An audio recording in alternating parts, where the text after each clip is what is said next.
have to admit that when I was asked to do this, and I heard the theme, I thought, well, I don't know if that theme's actually perfect for me because I'm not very ambitious, and I don't really have a bucket list, nor do I think I ever will, but we'll see about that. But I thought back to like if I had a bucket list when I was younger, and I thought, yeah, I mean, I don't know if you can technically call it a bucket list when you're younger, but I'll call it goals. And so I had two main goals that I can think of when I was in middle school and high school and things that I wanted to achieve in my life. And the first one, and you can make fun of me for it and you can say it's sappy or whatever, but genuinely my very first one was I just really wanted to be a mom. I really wanted to have kids, so winning, I'm a mom. I have two kids, I have 14 and 12, so woo, check. I checked it off, so I got that one done. And then the other one was to be a successful, if not famous, singer/actress, and I kind of achieved that in some ways, but whatever.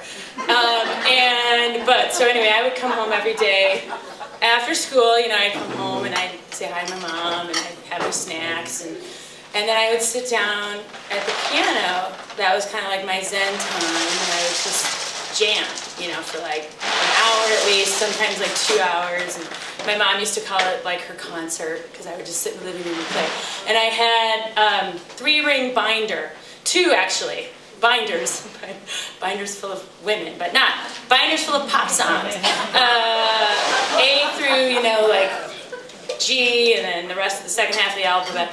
I'm talking Air Supply, and Journey, and, the theme from Ice Castles, Sheena Easton.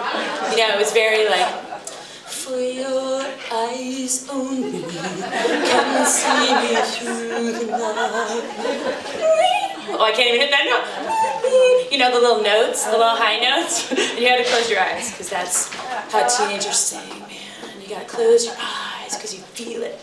So that was me. That was what I did. But I will say that my Bible of music during that time was Carole King's Tapestry Son, right? Right? It's the best. It's the very best. And I would just play it from beginning to, cover to cover, with maybe the exception of Smackwater Jack, because that one, it didn't speak to me. Well, I loved it, but I just couldn't rock it.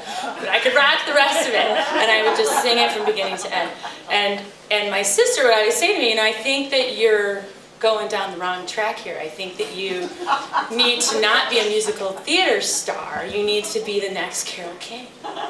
And I was like, yeah, I should totally be the next Carole King. I should totally do that. The problem is that I couldn't write. So you need to be able to write to be the next Carole King.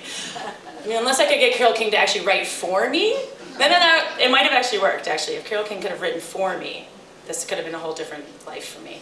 But what I will say is there was one person in my life, my English teacher, language arts, whatever they call it in 8th grade, gave us an assignment, and it was a poetry packet. And it was a huge part of our grade. We had to do like 20 poems, and you had to cover all the bases. You had to have a limerick, and you had to have like a haiku, and you had to have an example of personification, and all that stuff. And so I took this assignment very seriously, and I did the entire thing in one night. That's how I roll. And, I figured it was more authentic that way, right? Because it's just coming from my heart. And so I had I did not have high hopes for this grade. I did not have high hopes for this grade. But when I got my poetry packet back, I have to say, and I don't know if you can see it, but I got an A+. Not just, thank you. And not just an A+, but she put a little note above it that says, "This is some of the finest poetry I've ever read."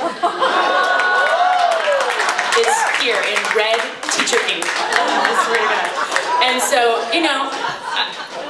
I have to take that to the bank, and I have to own that. So I thought I would share one of these with you tonight, because I tried to pick the best one.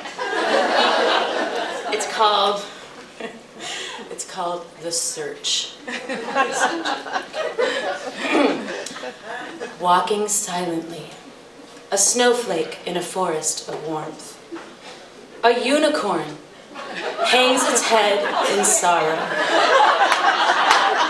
for it has lost its friend, the river. Right? Searching, it walks on through the night like a nomad searching for security. It hears a trickle, and then silence. The movements are a dance, the eyes stabbing, stalking. Trees wave as feet pass. A unicorn is the good in the earth. I think that's my favorite. Wait, it doesn't stop this, but hold on. A drop of water touches hoof, jumping back, alarmed. The objective has been reached. Right? That's deep. That could be a Carole King song, right?